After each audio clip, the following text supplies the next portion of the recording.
Ang pag-upload og video naa na siya technique aron mudaghan ang imuhang views ug mudaghan ang imuhang subscribers. So without further ado, intro. What's up guys? This is your boy here, Louie Imcho, creator of this channel. Welcome to my channel.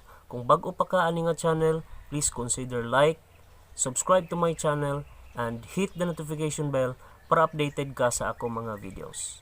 Guys, ang pag-upload og video nagyon ay siya certain nga technique nga kinahanglan nimong i-follow aron mudako ang imuhang views bisan pag 100 na ang imuhang subscribers or bisan pag usara na ang imuhang subscribers. Naagyon na technique, naagyon na siya tricks nga imuhang buhaton aron mo-survive na ang imuhang video ug aron ma-view na ngadto sa kadaghanan. So atong i-discuss karong adlaw, atong i-chop ang mga topic unsaon pagpadaghan sa imuhang view. In my case, nakahimo kog usa ka video nga nag-trending siya, ning daghan ang iyang views, ning abot na gani og 200,000 kapin. So wala pa ko kabalo unsay akong gibuhat adto, but nahimo nako to siya, then ako apong giistadihan og ngano. Ako diya dayong na-realize nga ang paggama day og video nagiday siya tricks nga imuhang sundon. Number 1 nga technique nga akong na-realize sa paghimo ato nga video mao ang imuhang thumbnails. Nganong ang thumbnails man? Ang thumbnails guys, maunay intiro na wong sa imuhang video aron mahalin. Okay, akong ipakita ninyo ang akong thumbnails. Tanawa. Okay, so ma-realize ninyo diha halinon ba na siya or dili.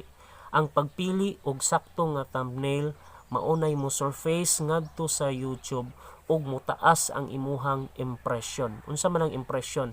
Kanang parehas sa kuan ba mga baligya nga gibutang bitaw sa tindahan. Daghan kay mga baligya gipangbutang diha, ang mga tawo mo tan-aw raan na mo pili-pili siya. Pagkakita niya og lantaw niya maot ang presentation, maot og dagway, mudili gid na siya sa usa ka tinda. Parehas ra pod ang videos niya na. So ingon ana ka importante ang thumbnails.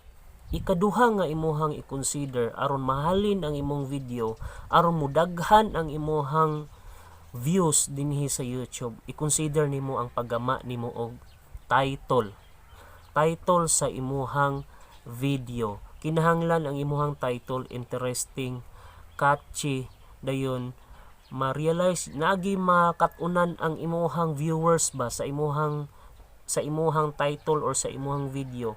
Dayon gusto bitaw gyud sa viewer nga makabalo siya unsay imuhang gustong ihatag nga mensahe sa iya.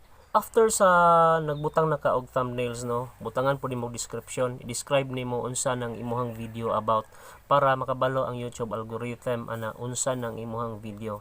And then ang ikaupat mao ang pagbutang og tags. Kung wa pa ka masayod unsaon ng tags, akong ipakita ninyo okay, tan-awa unsaon pag-tag, butangan ako tag ni nga video. Tanawa, okay. Unsay akong ipangbutang? Ana. Ingon ana pagbutang og tags. Kinahanglan ang tags maunay mo bali mo nay siya ma-attach ang imuhang video ba, mahimo siyang murag category. For example, YouTube tutorial, diha mabutang diha kani YouTube tutorial ni siya, kani mga makeup, kani racing gear, kani mga unboxing. Ingon ana pagbutang og tags. But kinahanglan pod ang imong video nga gigama taas og audience retention, kay aron pag taas og audience retention, meaning to say naa siya relevance sa viewer.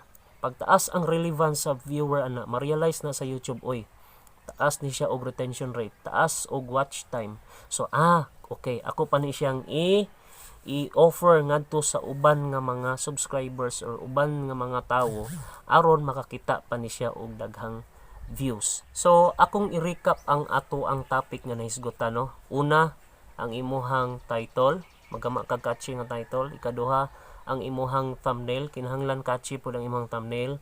Ikatulo na siya description aron mabasa sa YouTube algorithm unsa nang imong video about. And then number 4 is ang imuhang tags. Ang ikalima guys, mao ni nga pagngita og pag-predict og topic nga pwede mo trending karon nga tuig, gami na siya story, gami og video, and then I'm sure by kung dili manggaling na siya karon nga bulan, next year, next month, wa ta kabalo mukalit lang na siya og trending, mutaas ang imuhang views. So ayaw ka guol nga gamay pa ang imuhang views karon og subscribers, paggama lang og nindot quality nga video. Mao gyud na importante. Ayaw pag huna-una nga kinahanglan mag-upload ko perme aron modako akong views. Ayaw pag huna-una na kinahanglan quality gid ang imong videos nga buhaton, informative, bahalag maot og background. So guys, ayaw kalimot og subscribe sa akong channel. I hope nga naka-learn mo og daghan niani. Yehey, kasapi na pud ko. Bye bye.